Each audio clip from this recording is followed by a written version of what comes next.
Welcome back to part 2 of my video about the Clydach murders. In part 1 I covered how the murders were carried out, and also about the prime suspect in the case, David Morris, and the evidence that police had against him. In part 1 I forgot to mention a witness's account of something she had seen on the night of the murders.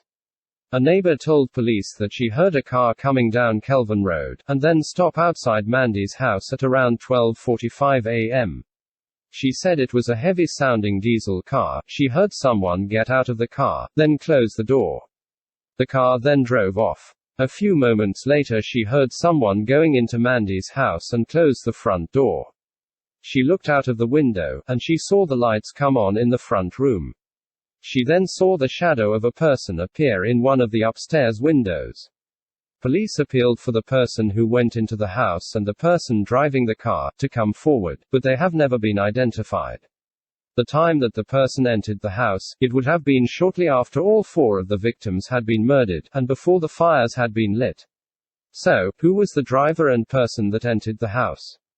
There were, however, 3 other suspects. The 3 other suspects were Alison Lewis, the woman Mandy Power had been having an affair with, Alison's husband Stephen Lewis, and his twin brother Stuart Lewis, both serving police officers. There have never been any witnesses that saw David Morris anywhere near the crime scene that night, but there are multiple witnesses reporting they had seen both Stephen Lewis and Stuart Lewis in the vicinity of Mandy Power's home that night. Police had discovered that Mandy Power had been having a lesbian relationship with Alison Lewis, who was married to Stephen Lewis, who was a serving police officer. 2 days after the murders, the police received a call from a person that told them they had overheard Mandy Power talking to someone in the New Inn pub, saying that she and her both girls had been threatened by a police officer a few weeks prior to the murders. The officer had threatened to kill Mandy Power and both of her girls. There had also been reports from other members of the public that had heard this on separate occasions. A neighbor of Mandy Power had also contacted the police a few days after the murders, and told them that she had witnessed a serving police officer Stephen Lewis, shouting at Mandy Power outside her house one day. Mandy was apparently crouching down on the floor covering her head as if she was fearful of him, whilst her 2 daughters were stood at the top of the stairs crying. The witness said they heard Stephen Lewis telling Mandy, "If you go anywhere near my wife again, I will kill you." It wasn't until over a year after this that the police had actually taken a formal statement from this witness. Nothing was done about these reports for a substantial amount of time. After hearing this, the police launched an investigation. Stephen Lewis and Alison Lewis were arrested on suspicion of murder. Stephen's twin brother Stuart Lewis was arrested on suspicion of perverting the course of justice. Stephen was now a suspect because police thought that he may had carried out the threats he had made to Mandy Power, and he had been the murderer. A witness contacted police the day after the murders. She said she was driving home from Cardiff that night, and around 2:30 a.m. she was driving up a hill a few yards from the murder scene, when she saw a man walking quite quickly down the pavement. She said that he was a few feet away from her car, and that they had both locked eyes with each other. She described him as being tall and stocky, with short cropped hair. He was wearing black jeans and a shiny black bomber jacket. He was carrying quite a large bundle similar to a black kit bag under his arm. This would have been after the murders but before the final fire was lit. Within a few days she had compiled a photo fit of the man she had seen, but the police had never released it to the public. The possible reason they did not release it was because it looked identical to one of their own officers, Stephen Lewis, the man whose wife had been having an affair with Mandy Power. The police asked this witness to look through catalogs to see if she could identify anything similar to the jacket she had seen the man wearing. They even wanted her to go shopping in men's stores with them to find it. She told police that the only people she had ever seen wearing them were police officers. Police did not confront Stephen Lewis with the photo fit they had, and it wasn't until 15 months after the murders that he was put on an ID parade. He was picked out as the man the witness had seen near the crime scene. When Stephen Lewis was interviewed, he was asked about the threats he had made to Mandy. He repeatedly denied it and said that he didn't know anything about the affair until a few days after the murders. However, the following day he admitted it. He said that he had meant it as a joke. He said he was angry with Mandy Power because she had got Alison Lewis drunk on a few occasions, and that it was nothing to do with the affair. So why was Stuart Lewis a suspect? It was mainly due to his behavior that night. Stuart Lewis was on duty on the night of the murders. He had been stationed at a police station on the outskirts of Swansea, and was the most senior officer on duty in the area. He was also the first person to arrive at the crime scene following the calls to the emergency services. He had been told by fire officers that they believed the deaths were suspicious, but he did not look at the injuries on the victims and he did not report it. He had only spent around 8 minutes at the scene, and then left without telling the police control room about the murders, and he did not preserve the scene for forensic examination. He told investigators that when he left the scene, he had returned to the police station, but there are no colleagues that saw him at all. He did not record the suspected murder on any police log, and the murder team did not know about it for a whole hour. They only became aware of the incident when the morning duty officers came on shift. He told investigators that he was on general patrol from 10 past midnight until around 2 am in an unmarked police car. This car was a red Peugeot. He claims that the police station was empty that night, and the only person that he had spoken to was the custody sergeant at around 10 p.m. There is nobody that can confirm exactly where he was, and he had no radio contact with anyone else for over an hour. He claims he had been nowhere near Clydach on the night of the murders, but there is evidence that indicated he might have been there. Although, no evidence was put to him in interview. This evidence came from a taxi driver who said he had been to Kelvin Road around 1:20 a.m. on the night of the murders to pick up a fare. He stated that he has seen a man sat in a red Peugeot car on the street. The same car that Stuart Lewis was driving. The police logbook recording the use of the car on that night had gone missing. Investigators from an outside force were brought in to investigate why Stuart Lewis did not report the murders and how it was possible that none of his colleagues had seen him. They believed that his strange behavior on the night might have been because he was trying to cover up for his brother Stephen. And he was trying to interfere with the murder investigation. They told officers to investigate him as a high priority, but it was not until a year later that he was arrested. Alison Lewis was arrested on suspicion of murder, because her DNA was found on the sex toy that had been inserted into Mandy Power's body, and there was also Alison's DNA between Mandy's thighs. It was possible that Alison was the killer, or that she had been present when they had taken place. Forensic psychologists believed that the insertion of the sex toy was most likely to have been carried out by a woman rather than a man. Alison had told police this was probably because her and Mandy had had sex the day before the murders, and her DNA was probably still there from that occasion. There was also a handprint in blood found at the scene. Handprint experts were brought in to analyze it. The expert working for the prosecution said that he could not rule out the possibility that it was from Alison, but that it was a better fit to that of David Morris. However, the defense for David Morris did not agree. He said the opposite, in fact. That he could not rule out David Morris, but it was a better match to Alison. A neighbor of Mandy Powers told police that she had posted a videotape through Mandy's door on the evening of the murders, which was later recovered from the home of Alison and Stephen Lewis. A witness states that he overheard Alison Lewis talking to her solicitor at Morriston Police Station on 6 June 2000. He said he heard a male voice saying, "You've got to come up with something," and a female voice replying, "I didn't do it. I couldn't do it. He did it. I've got babies of my own." Alison gave Stephen an alibi stating that they were both at home on the night of the murders. She said that she had woken up twice during the night to attend her daughter who was crying. She didn't know what time the first occasion was. She said that the second time she woke, it was around 4:30 a.m., and that Stephen Lewis was sleeping next to her in bed. During the investigation of these three suspects, the police even went as far as placing a bug in the family home of Alison and Stephen Lewis, in the hope they may hear something that would incriminate them.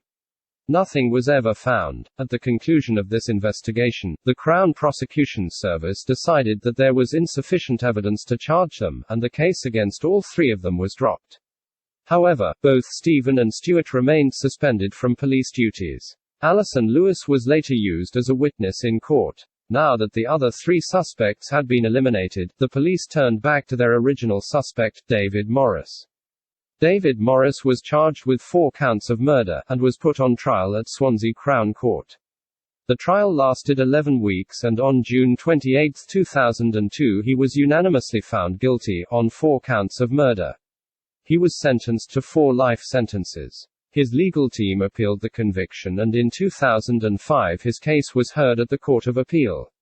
His 4 convictions were overturned because the judge stated there was a conflict of interest. The conflict of interest had arisen regarding the solicitor that represented David Morris. David Morris had previously been represented by a solicitor I will refer to as X in other criminal matters. Solicitor X had represented both Stephen Lewis and Stuart Lewis when they were arrested. He also represented Stuart Lewis when police brought a case of misconduct against him for not preserving the crime scene and not reporting the murders as suspicious. In addition, he had represented Stephen Lewis in a theft allegation, and also on threats to kill. When David Morris was arrested, he asked to be represented by Solicitor X. The custody sergeant on duty when Solicitor X arrived at the police station had been asked by the Crown Prosecution Service to indicate there may be a conflict of interest, because he had represented the brothers. Solicitor X informed David Morris of this, but David Morris was adamant that he wanted Solicitor X to represent him. He also signed a document to this effect, and remained in that opinion throughout the whole trial. It was only after David Morris was convicted that he complained about the conflict of interest and claimed that his solicitor had failed to prepare his case sufficiently, and because of this he did not receive a fair trial. He also believed that pieces of evidence were left out by the prosecution. The judges agreed that Solicitor X would have known a great deal about the case, and the substantial evidence against the Lewis brothers, as well as knowing that Stephen Lewis had changed his story when evidence was produced of his threats to kill Amanda Power. They agreed that Solicitor X should not have represented David Morris. It was also brought to light that Solicitor X had sought the approval of the Lewis brothers, of him representing David Morris. It was also discovered that Solicitor X had spent a great deal of time with the Lewises, over a period of 16 months, and possibly even received confidential information from them regarding the case. It also came to light that Stephen Lewis had previously been at 9 Kelvin Road. His fingerprints were found in several areas of Mandy Power's home, including the shed where the murder weapon came from. There was also evidence that he had lit a match at the premises. The defense team was also criticized for the way they presented evidence to the jury. The judges concluded that David Morris was deprived of a fair trial, and his convictions were quashed. However, this was not the end of the case. A year later, David Morris faced a retrial at Newport Crown Court and he was found guilty for the second time. His sentence was reduced, and he was ordered to serve a minimum of 32 years. There are thousands of supporters that believe that David Morris, and they continue to petition and appeal for his case to be heard again. One of the reasons why it is believed that David Morris is innocent, is mainly because South Wales police have a reputation of corruption and convicting the wrong people. They have repeatedly fabricated and manipulated evidence, even going as far as writing confessions and bullying and intimidating people into signing them. They have planted evidence. Their notebooks and logs go missing or have been damaged. They are responsible for some of the worst miscarriages of justice in the whole of the UK. This had happened in 9 murder cases, leading to 19 wrongful conviction of innocent people who were later released. One such example is a woman named Annette Hewings and her friend Donna Clark being convicted for the murder of 2 young girls and their mother in a house fire in October 1995. A witness had seen an older Caucasian man running away from the house, but police ignored this. They had also fabricated statements, and both women were charged with murder. They were both released on appeal from prison in 1999, and in 2005 South Wales police accepted that both women had no part in the murders and that they had been wrongfully convicted.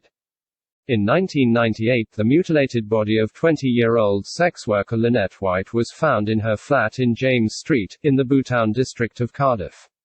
Her throat had been slit and she had 50 stab wounds to her body. Her murder led to one of the greatest judicial scandals of the last half-century and the largest ever trial of 18 British police officers. Initially, a search was launched for a dark-haired white man seen leaving the scene. The police arrested 5 young men, none of them white, and charged with her murder, even though none of the evidence or DNA found at the scene belonged to them. The Court of Appeal quashed the 3 convictions in 1992 because Miller's confession to police officers had been obtained by oppression involving bullying, hostility and intimidation at a level that had horrified the 3 Court of Appeal judges. The police officers had molded, manipulated, influenced and fabricated the evidence against the 5 innocent men. Supporters of David Morris believe that he is innocent, and that South Wales police have protected 2 of their serving officers, and have covered up that Alison, Stephen and Stuart Lewis were involved in the murders. There is a substantial amount of evidence that indicates the guilt, but thousands of documents were not even produced in court. Other pieces of evidence that were produced in court, such as the fact that both Stuart and Stephen Lewis were seen by multiple witnesses near to the crime scene. The fact that Stephen had threatened Mandy Power, and that his fingerprints were found at the scene were skimmed over in court. They were not given a thorough discussion. They were briefly mentioned and left the jury to make up their own minds about the evidence. There have been recent developments. In October 2020, the BBC released a documentary entitled Miscarriage of Justice. The Clydach Murders, Beyond Reasonable Doubt. In this documentary they investigated evidence that could prove that David Morris was innocent. A new witness came forward to give his account of what he saw on that night. A taxi driver came forward to say that he remembers seeing 2 men in Clydach after he had dropped off a passenger between 2 and 2:30 on Sunday morning. He stated that he distinctly remembers seeing them because they both looked very similar in facial features. The next day when he heard about the murders he contacted police to report what he had seen, but the police never got back in touch with him. He then claims he contacted the police 2 weeks later to say he could identify the 2 individuals after seeing the photo fit in the newspaper, but again then didn't contact him. Another witness has come forward. He says he had seen Stephen Lewis in Clydach on the night of the murders. He had seen him walking down a country lane near to the crime scene between 4 and 4:30 a.m. He described him as tall, stocky with cropped hair. He was wearing black trousers and a black bomber jacket. He also states he was carrying a bundle under his arm. This matches the description that witness Nicola Williams gave to police, identifying him as Stephen Lewis. He says that he did not contact the police because he was a disqualified driver at the time, but that it has haunted him for over 20 years. It has also been suggested that adequate tests were not carried out on the white sock that was found at the scene covered in blood. A forensic expert states that only one side of the sock was examined for forensic evidence, and that if the other side is tested, it will show DNA from the killer. She also believes that the murder weapon was not tested adequately. This is because only the both ends of the pole were swabbed for DNA, but she believes that because of the size of the pole, the killer would have needed to hold it more in the middle rather than the ends. She believes there will be DNA evidence from the killer in the middle of the pole. A handprint expert was also consulted and he states that the handprint found at the scene, there is no possibility that it is David Morris's. An expert who investigated the crime scene said that he believed that Doris Dawson had been killed first, but he was not called to give evidence in court. He also explicitly stated that the killer was quite methodical in changing the fuse, and that David Morris would have been too drunk and high on amphetamines to have been able to plan the murders so methodically. We will just have to wait to see if the case is reopened, and if this new evidence is investigated. I hope you enjoyed my coverage of the Clydach murders case. I would be grateful if you could give this video a thumbs up, and also please subscribe to be notified when I upload new content.